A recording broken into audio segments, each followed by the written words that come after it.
Mochi ingin timnas putri Indonesia TC di Amerika dan Eropa. Jordi Wehrman mengaku sudah jalani proses naturalisasi, ingin bela timnas Indonesia lawan Australia. Egy MV ogah mikir top skor di BRI Liga 1. Shin Tae-yong emosi disuruh bandingkan timnas Vietnam era Kim Sang-sik dengan Philippe Troussier. Kisah haru Jay Itzes, bek tangguh Venesia yang hormati senior dan tolak pakai nomor punggung 4 di timnas Indonesia. Halo football lovers, salam sehat sejahtera. Jangan lupa untuk subscribe channel kami ya, dan juga nyalakan notifikasinya agar dapat berita terbaru seputar timnas Indonesia. Terima kasih.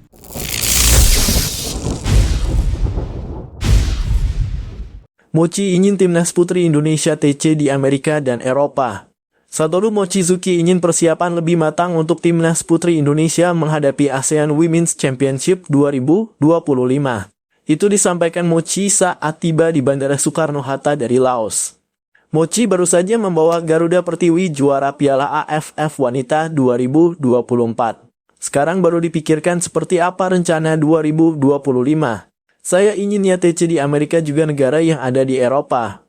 Kalau ada kemungkinan ingin TC lagi di Jepang, kata Mochi. Tentu saja keputusan ini tergantung dari PSSI. Mochi hanya mengajukan program sebelum tampil dalam sebuah kejuaraan, tetapi keputusan akhir ada di PSSI, dalam hal ini Ketua Umum Erick Thohir. Sebelum tampil di Piala AFF Wanita 2024, Indonesia sebulan pemusatan latihan di Jepang. Setelah itu Safira Ika dan kawan-kawan berlatih di Belanda selama 10 hari. Sementara itu Mochi mendedikasikan gelar juara AFF 2024 ini untuk segenap pemain. Baginya pemain telah berjuang keras selama masa persiapan hingga kejuaraan. Saya baru pertama kali melatih Indonesia. Sejak dari awal saya dedikasikan semuanya untuk pemain dan masyarakat Indonesia, kata Mochi sambil tersenyum. Timnas Indonesia berhasil mengakhiri perjalanan di Piala AFF Wanita 2024 dengan catatan juara. Timnas Indonesia mengalahkan Kamboja di partai final dengan skor meyakinkan 3-1. Sepanjang gelaran Piala AFF Wanita 2024, Garuda Pertiwi menorehkan 7 gol dalam 4 laga dan hanya kebobolan 1 gol.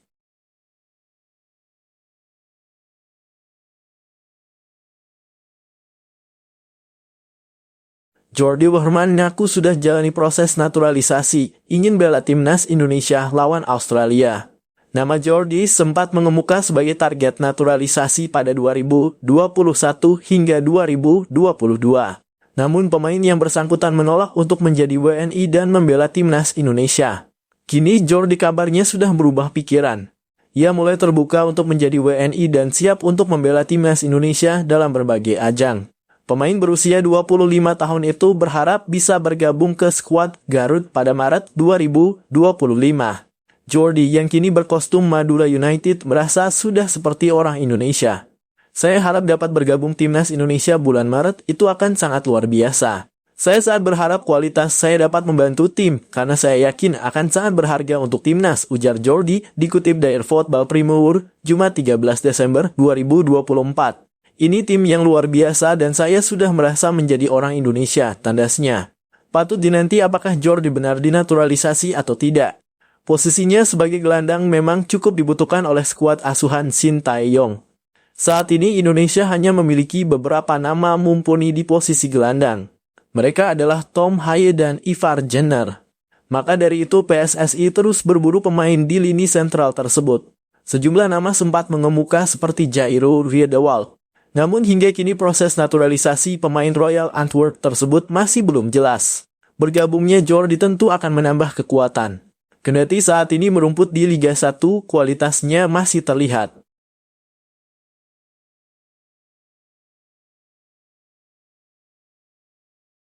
Egy MV ogah mikir top skor di BRI Liga 1. Striker timnas Egy Maulana Fikri tengah jadi sorotan usai menjadi top skor sementara BRI Liga 1 musim 2024/2025. Egy berperan penting saat Dewa United FC sukses meraih kemenangan telak 4-0 atas tuan rumah Persita pada laga pekan ke-15 BRI Liga 1. Egy sukses mencetak gol pembuka untuk Banten Warriors sekaligus menjadi gol ke-9 untuk dirinya musim ini. Koleksi tersebut pun membuat ia menjadi pencetak gol terbanyak sementara musim ini. Pemilik nomor punggung 10 ini pun mengungkapkan kunci keberhasilan timnya bisa meraih kemenangan atas Pendekar Cisadane. Kemenangan ini berkat kerja keras semua yang ada di tim. Dalam persiapan sebelum pertandingan, kami sudah melihat bagaimana cara bermain Persita, kata Egy dalam sesi post-match press conference. Memang apa yang menjadi instruksi pelatih mampu kami lakukan secara optimal. Jadi 3 poin ini cukup pantas untuk kami raih. Sambungnya disinggung tentang peluangnya untuk menjabat gelar pencetak gol terbanyak di akhir musim nanti. Egy pun menegaskan bahwa kepentingan tim akan menjadi prioritasnya. Sebenarnya saya pribadi tidak terlalu berpikir tentang top skor dan lebih fokus kepada tim. Hal yang lebih penting adalah melihat tim ini nantinya ada di posisi mana, ujar Egy. Soal mencetak gol, pastinya ada rasa bangga. Tapi saya juga ingin terus menampilkan sesuatu yang lebih baik lagi agar bisa membantu tim terus naik di klasemen, tutupnya.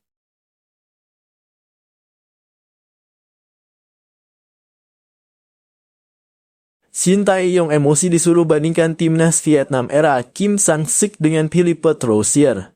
Pelatih tim nasional timnas Indonesia Shin Tae-yong menolak menjawab ketika ditanya perbedaan yang dirasakan saat melawan Vietnam era Kim Sang-sik dengan Philippe Troussier. Menurut STY, perbandingan itu tak diperlukan dan tidak masuk akal, toh jarak timnas Indonesia melawan Vietnam era Troussier dengan Kim Sang-sik juga terpantau jauh.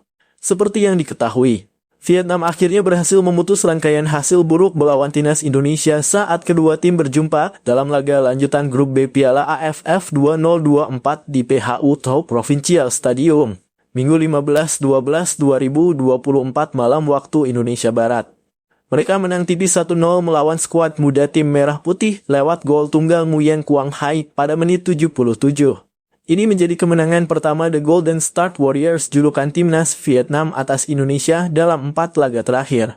Dalam 3 pertandingan sebelumnya saat masih di bawah asuhan Philippe Troussier, mereka selalu tumbang dari skuad Garuda hingga membuat pelatih asal Prancis itu dipecat. Kini dalam pertemuan pertama kontra Indonesia di bawah asuhan Kim Sang-sik, Vietnam langsung bisa mengalahkan Indonesia. Namun saat ditanya soal perbedaan Vietnam sekarang dengan era Philippe Troussier, STY ogah membandingkannya. Membandingkan tim Vietnam saat ini dan 9 bulan lalu tidak diperlukan.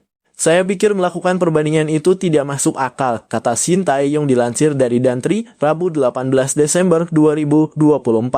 Sebelumnya di era kepemimpinan Troussier, tim Merah Putih memenangkan 3 pertandingan berturut-turut kontra Vietnam. Yang pertama adalah ketika mereka membungkam sang rival dengan skor 1-0 di fase grup Piala Asia 2023 yang berlangsung pada Januari 2024 lalu. Kemudian Marcelino Ferdinand dan kolega kembali menang tipis 1-0 atas Vietnam dalam pertemuan pertama pada babak kedua kualifikasi Piala Dunia 2026 zona Asia di Jakarta. Lalu ketika bertandang ke Hanoi, Indonesia menghajar Philippe Nguyen DKK dengan skor telak 3-0. Setelah itu Vietnam gagal melaju ke babak ketiga kualifikasi Piala Dunia 2026 zona Asia hingga Troussier dipecat. Namun kini di era Kim Sang-sik mereka langsung bisa memutus tren buruk tersebut meskipun Indonesia memang tak menurunkan skuad terbaiknya di Piala AFF 2024.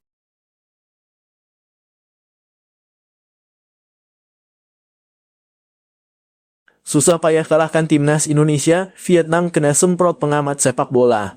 Pengamat sepak bola Vietnam Phan Anh Tu tak senang meski Golden Star Warriors julukan timnas Vietnam berhasil menang atas timnas Indonesia di matchday ketiga grup B Piala AFF 2024. Pasalnya secara permainan, Phan Anh Tu menilai Vietnam bermain buruk hingga kesulitan hanya untuk menang 1-0. Ya, Vietnam sukses mengalahkan timnas Indonesia dengan skor tipis 1-0 di Vietri Stadium pada Minggu 15 Desember 2024 lalu. Menghadapi pemain muda skuad Garuda, tuan rumah baru bisa mencetak gol lewat tendangan Nguyen Quang Hai di menit ke-77. Kendati menang, Antu menyoroti permainan Vietnam. Sebab permainan yang ditampilkan The Golden Star Warriors dirasa belum berjalan lancar. Pergerakan tanpa bola para pemain dibilai masih minim. Jelas permainan timnas Vietnam belum berjalan lancar, kata Antu dilansir dari Soha Rabu 18 Desember 2024. Para pemain jarang melakukan kombinasi umpan cepat dan pergerakan tanpa bola juga belum maksimal, sambungnya. Antu menyimpulkan bahwa permainan Vietnam sama sekali belum memuaskan. Walaupun dirinya cukup senang karena The Golden Star Warriors mampu membungkam timnas Indonesia. Secara keseluruhan permainan mereka belum memuaskan dan koordinasi antar posisi belum optimal. Namun yang terpenting adalah timnas Vietnam berhasil meraih kemenangan, ujar dia. Kemenangan tersebut sekaligus memutus tren buruk Vietnam atas timnas Indonesia. Setelah babak belur di 3 pertemuan sebelumnya, The Golden Star Warriors akhirnya dapat kembali meraih kemenangan atas skuad Garuda. Vietnam saat ini sedang memuncaki klasemen sementara grup B dengan mengemas 6 poin. Sementara timnas Indonesia mengekor di posisi 2 dengan koleksi 4 poin, diikuti Filipina dan Laos dengan 2 poin, serta Myanmar di dasar klasemen dengan 1 poin.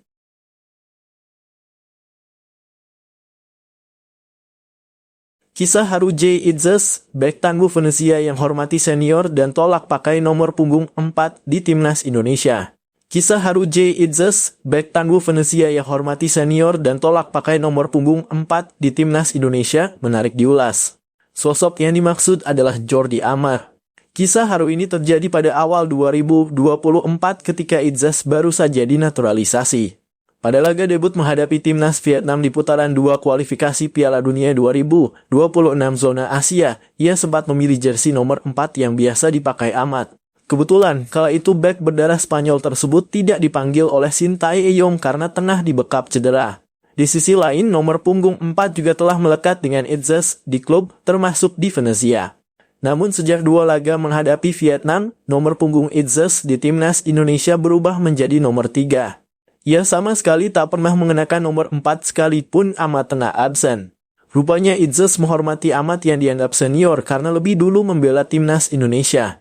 Demi ex-bek Espanyol itu, ia merelakan nomor punggung yang melekat dengan dirinya tersebut. Hal tersebut diungkapkan oleh Kitman timnas Indonesia, Muhni, di YouTube Bicara Bola yang dipandu oleh Akmal Marhali. Dalam pembicaraan tersebut terkuat Itzes sempat ditawari nomor punggung 4 namun ditolak. Harusnya memang nomor 4. Di awal-awal dulu kan nomornya 4. Memang di awal-awal Jay Itzes minta nomor 4, ujar Muhni. Namun usai melihat dan mau menghormati Jordi Amat, dia akhirnya memakai nomor 3. Waktu Jordi Amat cedera dan tidak dipanggil, saya tawari untuk memakai nomor 4, Jay Itzes untuk tetap nomor 3. Dia menjawab, saya tetap nomor 3. Nomor 4 kalau Jordi Amat sudah pensiun, sambungnya. Melihat sikap respek Itzes, wajar saja banyak yang kini mengidolakan sosok dirinya. Terlebih, ia juga memiliki kemampuan luar biasa di atas lapangan hijau. Itulah kisah haru Jay Itzes, bek tangguh Venezia yang hormati senior dan tolak pakai nomor punggung 4 di timnas Indonesia.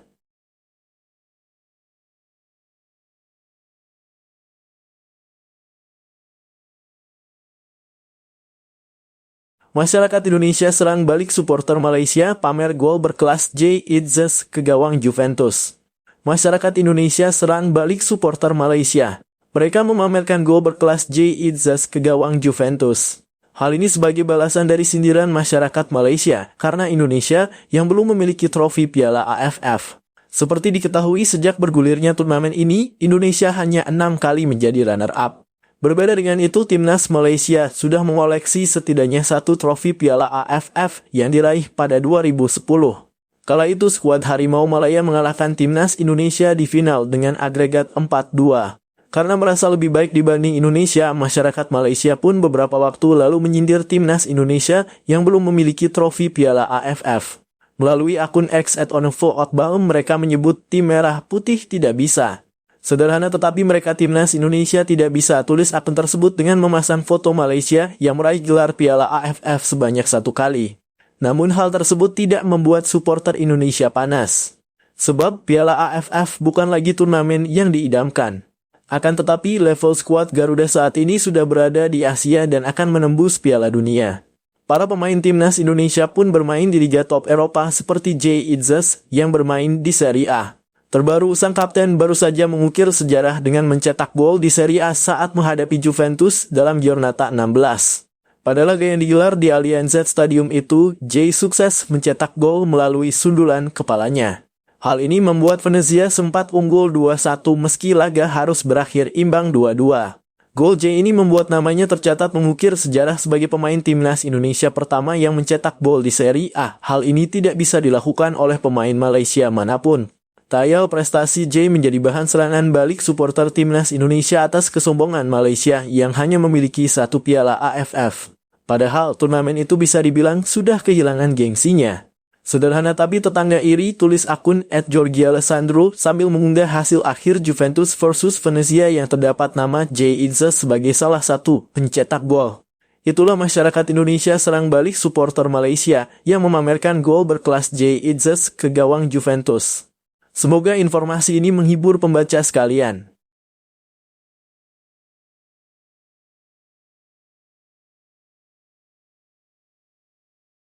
Emil Audero ngaku tunggu panggilan Erick Thohir, siap bela timnas Indonesia. Emil Audero, kiper muda berbakat yang kini berseragam Como di Serie A Italia, kembali menjadi sorotan pecinta sepak bola tanah air. Nama Emil Audero selalu menjadi kontroversi di dunia sepak bola Indonesia setelah ayahnya yang berdarah Mataram secara terang-terangan menolak timnas Indonesia. Dalam wawancaranya beberapa waktu silam, Edi Mulyadi, ayah Emil Audero, memberikan penjelasan yang cukup rasional mengenai alasannya tak merestui putranya membela timnas Indonesia. Bagi Emil Audero dan keluarga, Piala Dunia adalah mimpi terbesar yang harus diwujudkan. Sayangnya melihat kondisi sepak bola Indonesia saat itu, peluang untuk mencapai ajang bergengsi tersebut terasa sangat jauh. Mimpi kali, kalau si Emil mau jadi pemain Piala Dunia, yang harus dia ambil ya di sana Italia dong. Orang kita lolos Asia aja nggak, apalagi Piala Dunia. Tutur Edi Mulyadi, ayah Emil Audero. Mendengar pernyataan tersebut, para penggemar sepak bola Indonesia merasa sakit hati. Sejak saat itu, kabar tentang naturalisasi Emil Audero sering mendapat tanggapan negatif dari para penggemar sepak bola Indonesia. Namun baru-baru ini Emil Audero membuat pernyataan mengejutkan tentang kesiapannya membela timnas Indonesia. Hal ini bermula ketika salah seorang penggemar timnas Indonesia memiliki kesempatan untuk berjumpa dan berbincang dengan Emil Audero. Penggemar beruntung itu bernama Agam, seorang pengguna X yang saat itu menonton langsung pertandingan Serie A antara Como dan AS Roma Senin 16/12. Tak mau menyia-nyiakan kesempatan itu, Agam pun menanyakan pendapat Emil Audero perihal timnas Indonesia. Bagaimana dengan timnas Indonesia? Sudah bicara dengan Pak Erick Thohir? Tanya Agam dalam video yang dibagikannya di akun X pribadinya @agamprillo_18. Kami memang pernah ngobrol, tapi sudah beberapa tahun lalu, jawab Emil dalam video. Mari kita lihat saja nanti perkembangan naturalisasi. Mudah-mudahan. Lanjut Emil Audero. Menurut keterangan Agam, Emil Audero mengaku bersedia membela timnas Indonesia. Hanya saja, hingga saat ini penjaga gawang Como 1907 itu masih menunggu kabar terbaru dari Ketua PSSI Erick Thohir. Emil Audero bilang kalau dia pengen gabung timnas. Tapi belum ada kabar terbaru dari Pak Erick. Tulis Agam melalui postingan akun X pribadinya @agamprillo_18.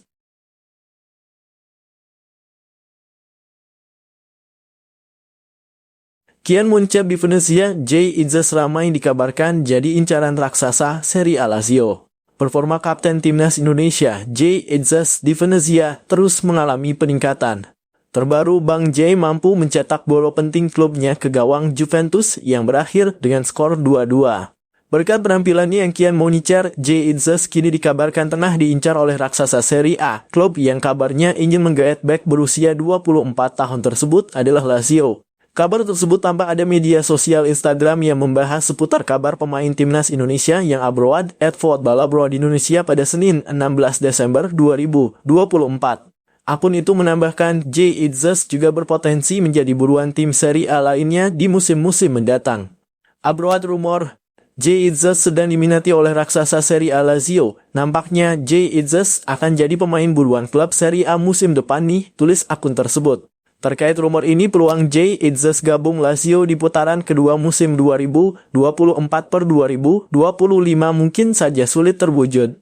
Mengingat Jay Itzes masih terikat kontrak dengan Venezia hingga 30 Juni 2027 menurut Transfermarkt, sehingga Venezia diprediksi sulit melepas bek kelahiran Mierlo, Belanda tersebut. Terlebih saat ini Jay Itzes adalah satu di antara pilar penting Venezia di musim 2024/2025. Hal itu terlihat dari catatan laga yang dibukukan Jay Itzes bersama Venezia di musim 2024/2025. Di mana Jay Itzes mengemas 15 laga atau 1.328 menit bermain bagi Venezia di semua kompetisi pada musim 2024/2025 ini. Terbaru, Jay Itzes mencetak 1 gol ketika Venezia bermain tandang melawan Juventus di matchday ke-16 Serie A 2024/2025, 14 Desember 2024. ia hampir membawa Venezia meraih kemenangan atas Juventus. Sayang Juventus mendapat hadiah penalti di menit-menit akhir babak kedua dan Venezia bermain imbang 2-2 kontra tim tuan rumah. Namun di lain sisi, Jay Itzes akan mengalami peningkatan karier jika berhasil bergabung dengan Lazio. Meski begitu, Jay Itzes diprediksi akan sulit mendapat menit bermain di Lazio. Mengingat Lazio memiliki bek-bek ternama yang kualitasnya bukan kaleng-kaleng. Mereka diantaranya adalah Mario Gola, Alessio Romagnoli, Samuel Gigot, Patrick, dan Philippe Bordon.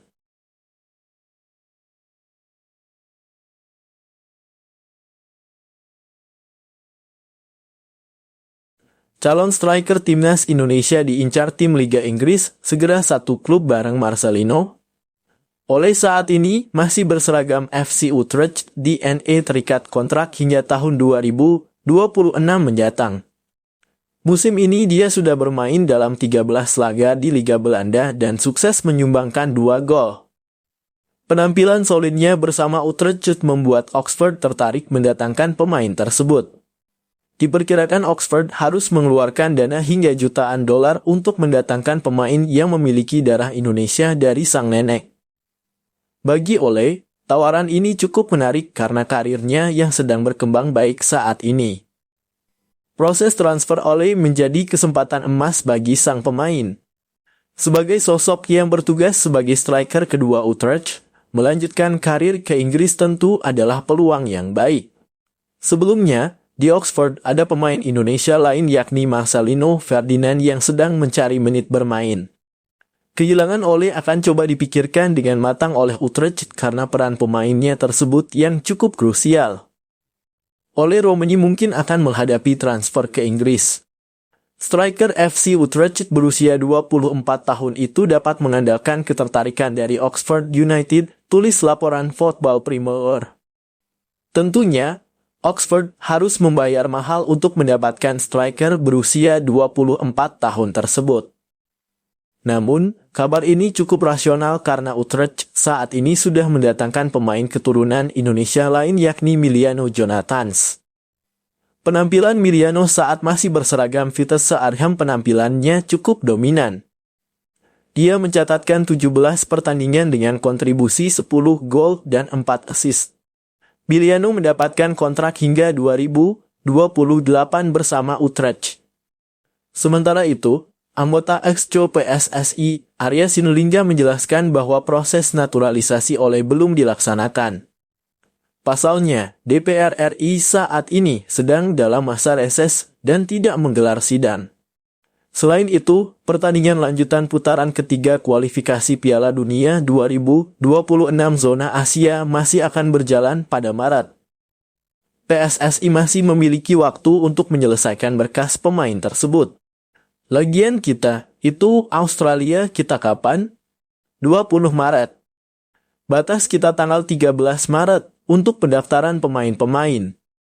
Yang pasti kita kan usaha terus, kata Arya Sinulinga.